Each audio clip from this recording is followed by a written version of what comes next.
안녕하세요. 오늘도 사연 살롱을 찾아주셔서 감사합니다. 50대 중반의 여성이에요. 저는 지방의 평범한 집에서 자랐어요. 아버지는 회사원이었고 엄마는 가정주부였어요. 남동생과 저는 부유하지는 않아도 크게 어려운 것 없이 자랐어요. 저는 공부보다는 친구들과 어울리는 걸 더 좋아했어요. 동생은 공부를 곧 잘해서 고등학교를 서울에 있는 외고로 갔고요. 저는 집하고 가까운 데에 배정받은 고등학교를 다녔죠. 부모님은 남동생을 자랑스럽게 여기셨어요. 하지만 그렇다고 해서 저를 남동생과 비교하지는 않으셨어요. 엄마는 늘 제게 사람은 각자 잘하는 걸 타고나는 법이야. 형준이는 그게 공부인 거고 윤정이 너는 사람들하고 잘 어울리고 성격이 좋잖아. 라며 저의 좋은 점을 칭찬해 주셨어요. 아버지도 마찬가지였고요. 그 덕에 저는 기죽지 않고 당당하게 자랄 수 있었어요. 엄마가 동생 뒷바라지 때문에 서울에 갔을 때도 아버지가 그만큼 저한테 잘해주려고 하셨고 엄마도 수시로 전화해서 저를 챙겨주셔서 섭섭하다는 생각을 해본 적이 없었어요.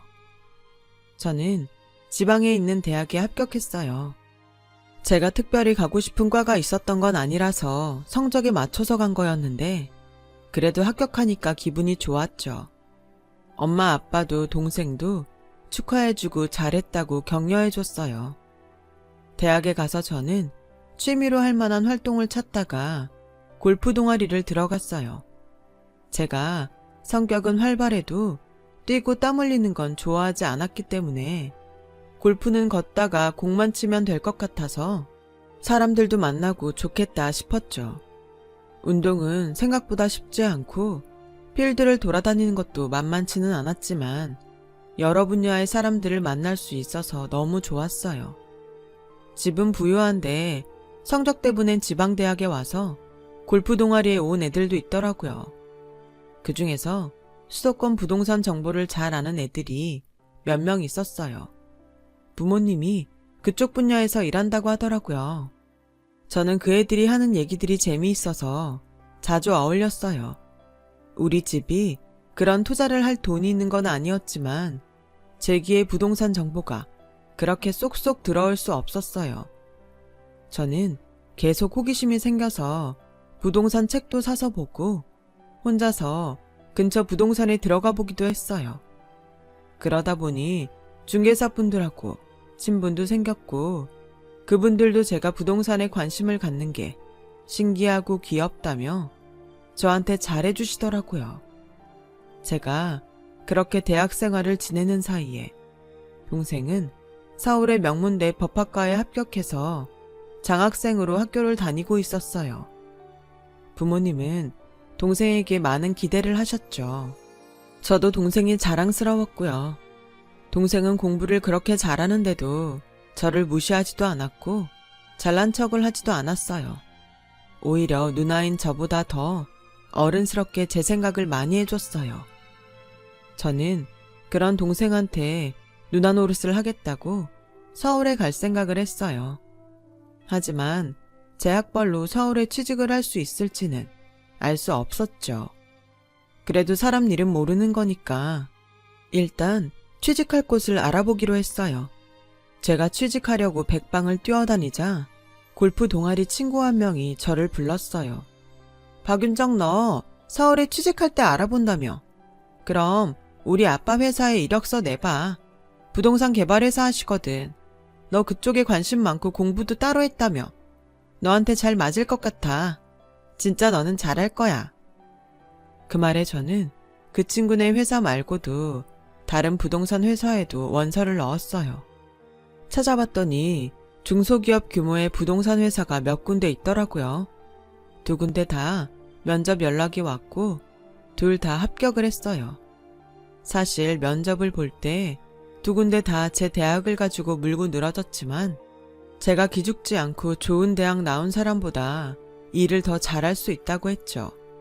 그랬더니 2 회사 다 저를 좋게 본 것 같았어요. 저는 친구네 회사에 가기로 했어요.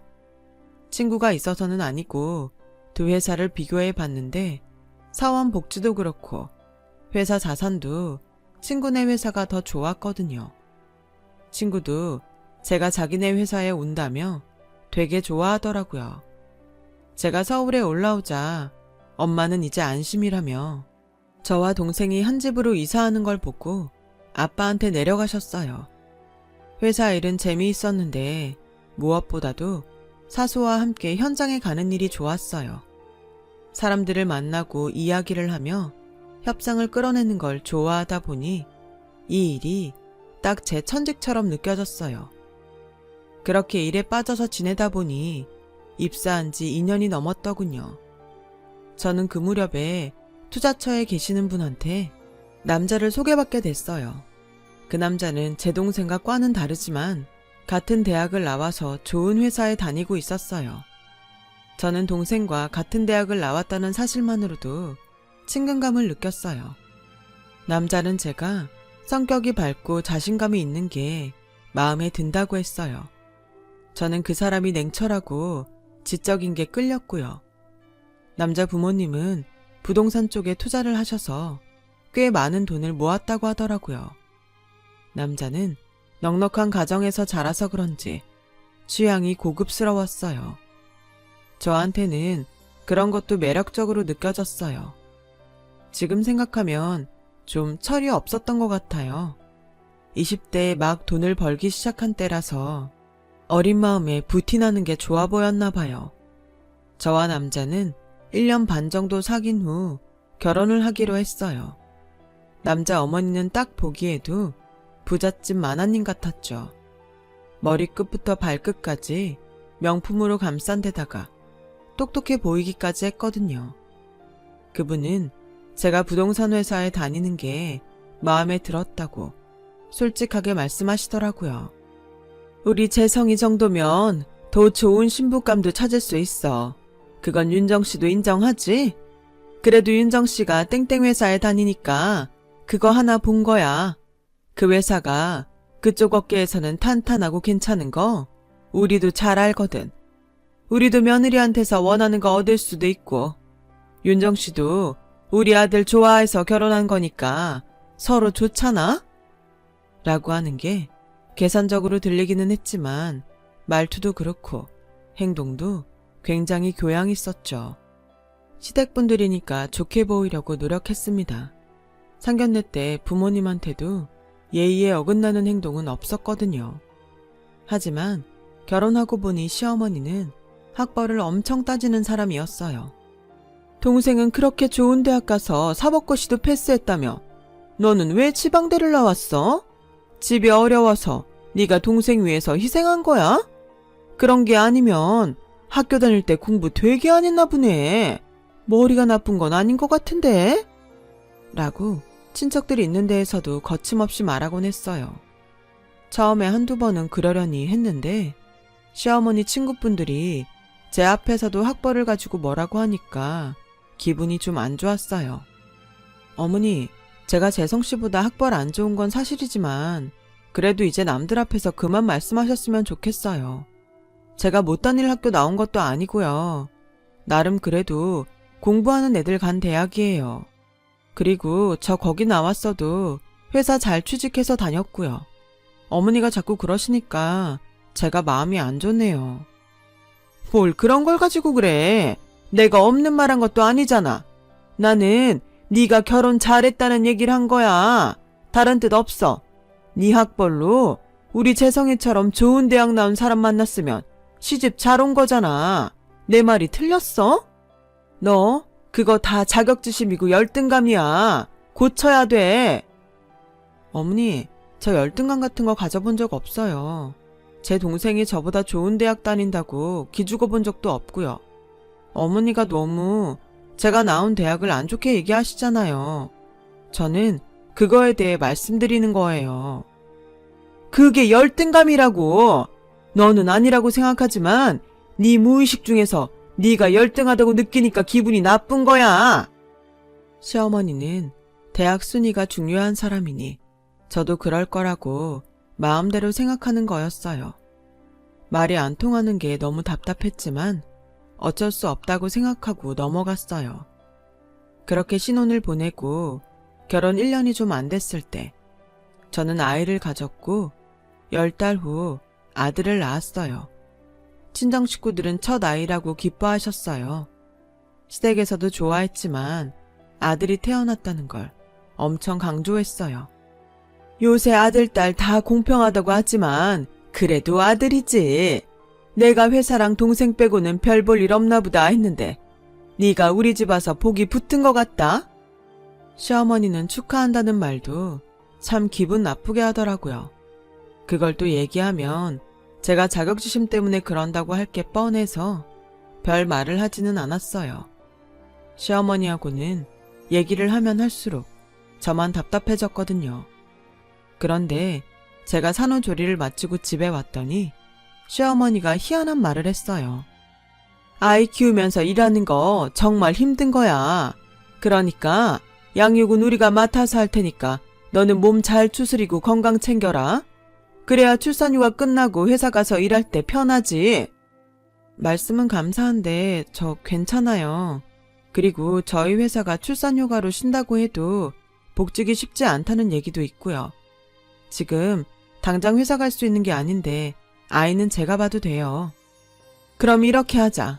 네가 아이 엄마이긴 해도 교육은 우리가 시킬게. 그게 서로한테 더 좋지 않겠니? 처음에 저는 무슨 말을 하는지 몰랐어요. 그래도 아들인데 똑똑하고 리더십 있게 잘 키워야 되는데 지방대 나온 엄마가 그걸 감당할 수 있겠어?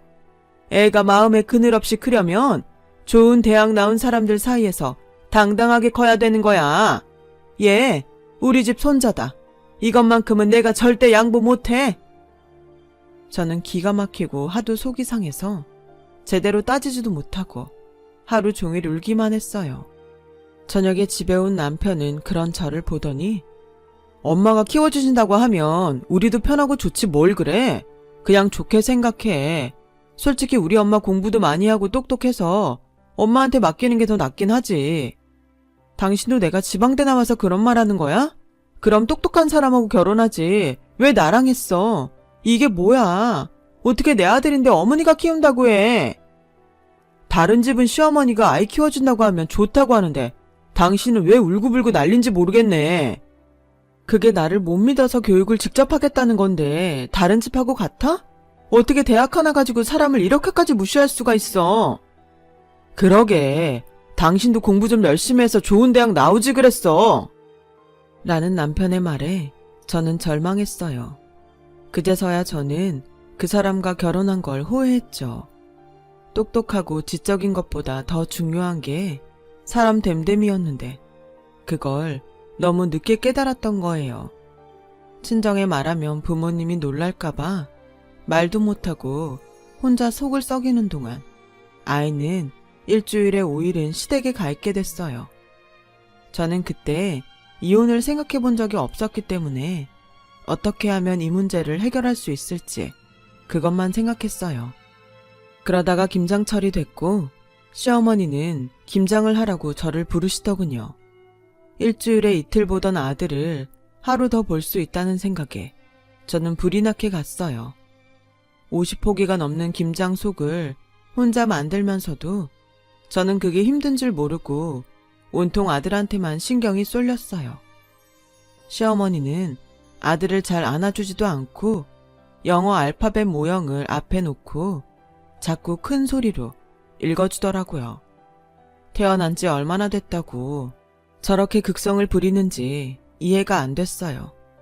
그러다가 시어머니가 잠깐 자리를 비웠는데 혼자 소파에 아무런 안전장치도 없이 앉아있는 아들이 너무 위태로워 보여서 저는 얼른 아이를 포대기로 들쳐 업고 다시 부엌으로 갔어요. 속 양념을 다 섞어서 배추 안에 차곡차곡 넣는데 뒤에서 갑자기 누가 제 머리채를 확 잡아당기더라고요. 너 누가 내 손자 그렇게 업을 했어? 이러면 다리 휘어져서 얼마나 미워지는지 알아? 하긴 무슨 공부는 제대로 했겠어. 그딴 대학 나온 거 보면 뻔하지. 당장 아이 내려놓지 못해! 라고 시어머니가 소리를 질렀고 아들은 놀라서 울기 시작했어요. 어머니가 소리 지르시니까 애가 울잖아요. 그리고 현수 소파 위에 위험하게 올려놓고 나가신 건 어머니예요. 애가 혼자 있는 게 위험해 보여서 제가 업고 일하는 건데 거기서 대학이 왜 또 나와요? 어머니는 공부도 많이 하신 분이 애 혼자 소파 위에 두면 안 된다는 것도 모르세요? 야, 너같이 무식한 게 어디다 대고 큰 소리야. 네가 뭔데 그딴 말을 해? 나 현수 엄마예요. 얘는 내 아들이라고요. 저는 너무 화가 나서 고무장갑을 벗어 던지고 그대로 아이를 업고 시댁을 나와버렸어요. 남편은 제가 자기 엄마한테 대들었다고 길길이 뛰었고 저는 오만정이 다 떨어졌어요. 너 당장 우리 엄마한테 사과해. 안 그러면 나 너 용서 못해. 내가 뭘 잘못했다고 용서하네 마네 그러는 거야. 나도 이제 더는 못 참아. 당장 이 집에서 나가. 너처럼 무식하고 상식 없이 구는 여자랑은 나 못 살아.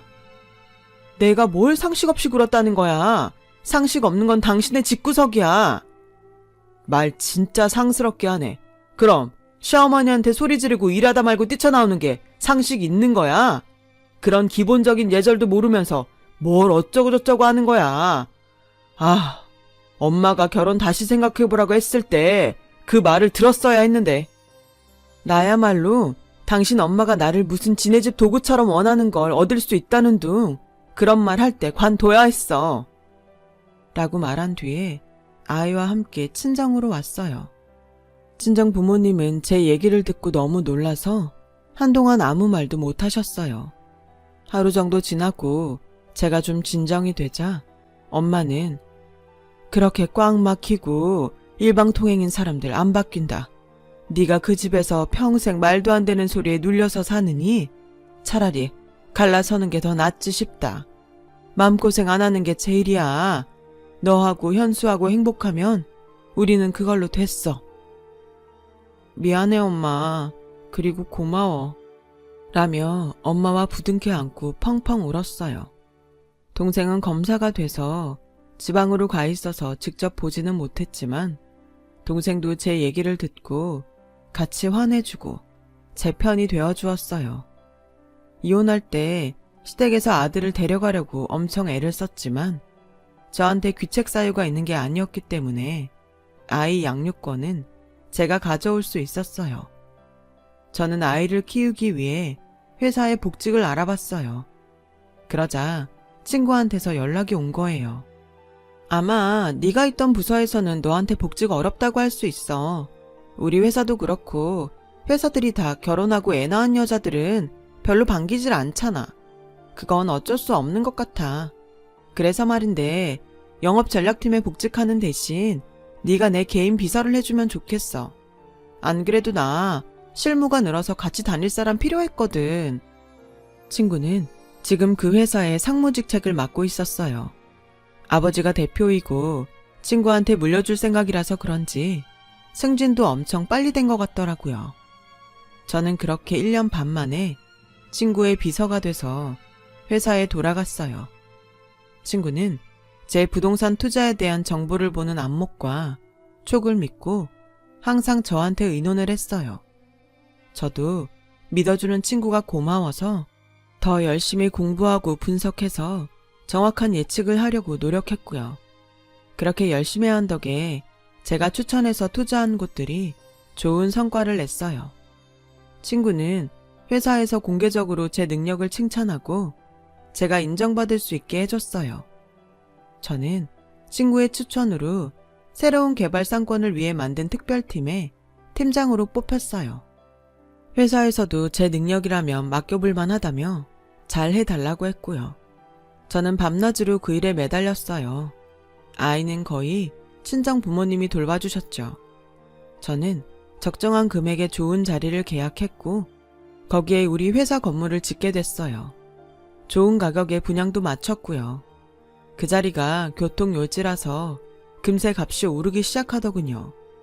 그 일이 잘 된 덕에 저는 영업전략부장으로 승진했고요.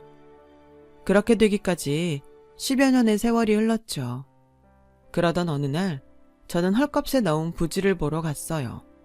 위치도 나쁘지 않고 건물도 괜찮은데 왜 그렇게 싸게 나왔는지 궁금해서 중개사한테 물어봤죠. 여기 주인이 어디서 사기를 당해가지고 돈을 홀딱 까먹어버렸지 뭐예요. 그러게 욕심을 좀 부렸어야지. 싼 값에 수도권 노른자 땅을 살 수 있다는 말에 완전 넘어갔는데 요즘 수도권 싼 데가 어딨다고. 아무리 개발이 덜 된 데라도 그렇지 그렇게 오래 이쪽 일로 돈 벌었어도 너무 욕심을 부리면 판단력이 흐려져요. 사람이 한순간에 무너진다니까요. 저는 일단 회사로 와서 좀 더 분석을 해본 다음에 그 부지를 살지 결정하기로 했어요.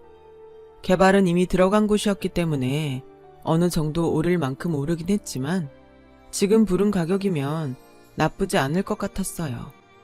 그래서 거기 주인을 만나서 확실히 그 가격에 팔 건지 알아보기로 했죠. 아니나 다를까 중개사를 통해서 저희가 만나자고 했더니 살 마음이 있다는 걸 눈치채고 가격을 올려서 불렀다고 하더라고요. 근데 그 가격이 좀 세서 저희한테는 메리트가 없을 것 같아서 매입을 포기하겠다고 알렸어요. 그러고서 며칠이 지난 후 제가 밖에 있는데 사무실로 그 부지 주인이 찾아왔다는 연락을 받았어요. 제가 실무자 중에는 직위가 제일 높으니까 저를 꼭 좀 만나서 얘기를 하고 싶다고 했다는 거였어요. 저는 볼 일을 다 본 후에 사무실로 돌아가서 그 사람을 만나기로 했어요. 사무실에 들어간 저는 그 부지 주인을 보고 놀랐어요. 바로 전 시어머니였거든요. 토지 대장에 있던 주인 이름은 시어머니가 아니라서 어떻게 된 건가 했더니 자기 여동생 이름을 빌려서 차명 소유를 하고 있었던 거였어요. 네가 여기 실무자 중 제일 높다고 해서 꼭 너를 만나게 해달라고 했다. 이렇게 다시 일을 한 줄 알았으면 진작에 연락을 했을 텐데 이제라도 알게 돼서 정말 다행이야. 저는 그쪽이 실소유자인 거 알았으면 만나지도 않았을 거예요. 그리고 차명 소유권은 골치 아파서 거래 안 합니다. 꼭 그렇지만은 않잖아. 나도 이쪽 일 많이 해봐서 잘하는데 뭘 그렇게 말해. 그러지 말고 우리 부지 매입 다시 생각해주면 안 될까? 내가 금액은 조금 낮출 의향이 있어. 글쎄 저희 회사는 그런 땅 거래 안 한다고요. 그리고 조금 낮출 의향이 있긴 뭘 있어요. 우리 회사에 못 팔면 다른 데에 팔지도 못할까봐 이렇게 직접 찾아와서 부탁하면서도 자존심을 세워요. 이쪽 일 많이 해봐서 잘 안다고요. 저는 부장을 그냥 친구 백으로 단 줄 아세요? 저 예전에 덱한테 애 맡길 때처럼 호락호락하지 않아요. 그러니까 그만 돌아가세요. 라고 말하자 시어머니는 제 앞에서 손을 모으며 빌다시피 했어요. 제발 이렇게 부탁할게. 우리 좀 도와줘, 윤정아. 아니, 부장님 다시 한번 검토해 주세요. 자꾸 이러시면 경비 부를 거예요. 그러니까 좋게 말할 때 가세요. 그제서야 시어머니는 어쩔 수 없이 사무실을 나갔어요. 하지만 다음 날에도 또 찾아왔고 그래도 안 되자 그 다음 날에는 전 남편과 같이 왔더라고요. 이렇게 만나게 될 줄 몰랐네. 잘 지낸 것 같아서 다행이다. 다름이 아니라 엄마한테 들었겠지만 지금 우리 집 형편이 좀 그래서 우리 건물 부지를 니네 회사에서 샀으면 좋겠어. 가격대는 우리가 맞춰볼게. 지금 그쪽에서 가격을 맞춰본다는 말을 할 때가 아니죠. 차명 소유인 것도 문제고 맞춘다는 가격도 문제인데 대체 우리가 뭐가 좋다고 그 부지를 사야 되죠? 그리고 우리가 만나자고 하니까 값을 올렸죠? 그런 사람들하고 뭘 믿고 거래를 합니까? 라고 차갑게 말하자 남편은 정말 그런 문제 때문에 그래? 예전에 우리랑 안 좋은 감정으로 헤어져서 그런 게 아니고? 사업을 사적인 감정으로 하는 건 아마추어나 하는 짓이야. 지금 어디서 누구를 가르치는 거예요? 저 이 회사 영업전략부장이에요. 그쪽이야말로 지금 사적인 감정에 매달려서 저한테 부지 팔아보겠다고 하는 거잖아요. 아니, 좋은 대학 나온 똑똑하신 분들께서 왜 사기를 당했대요? 사기친 사람은 어디 유학이라도 갔다 온 사람인가 보죠? 저는 지방대 나와서 그런 말로 하면 넙죽 살 것 같던가요? 댁들 같은 사람 보고 바로 헛똑똑이라고 하는 거예요. 말도 안 되는 소리 그만하고 둘 다 돌아가세요. 라고 하자 남편은 전보다 주눅이 든 목소리로 그렇게 들렸다면 미안해. 그런 게 아니고 공과 사를 잘 구별하자는 뜻이었어. 공과 사는 그쪽이 구별 못하고 있잖아요. 저한테 반말 쓰는 것부터가 그렇죠. 할머니, 이제 그만하시고 아드님 데리고 나가세요. 자꾸 이러시면 차명 소유에 대해서 검찰 조사받게 할 거예요. 제 동생 지금 검사예요. 아시겠어요? 라고 하자 두 사람은 기가 팍 죽어서 제 사무실에서 나갔어요. 그 뒤로 둘은 저한테 몇 번 연락을 했지만 저는 한 번도 받아준 적이 없었어요. 그 집 건물 부지도 사지 않았고요. 알고 보니 남편이 재혼한 여자가 다른 사람과 짜고서 사기를 치고 사라졌다고 해요. 저는 자업자득이라고 생각했어요. 그렇게 똑똑하고 지적인 것만 찾더니 자기들이 제일 멍청한 짓을 했더라고요. 그 뒤로는 그 집안에 대해서 들은 얘기가 없네요. 저는 뒤늦게 재혼을 했고 남편이 데리고 온 아들과 제 아들은 형제로 사이좋게 잘 자라주었어요. 이제 둘 다 대학에 들어갔고요. 친정 부모님도 건강히 잘 지내고 계세요. 동생도 결혼해서 잘 살고 있고요. 전 시댁을 생각하면 사람이 한 대로 돌려받는다는 말이 떠오르곤 해요. 그래서 저도 잘 살아봐야겠다고 생각합니다. 제 긴 얘기 들어주셔서 감사드려요. 모두 행복하시고 항상 건강하시길 빌게요. 여러분, 사연 댓글에 응원과 현명한 조언 부탁드려요. 좋아요와 구독은 저에게 큰 힘이 됩니다. 오늘도 좋은 일 가득하세요.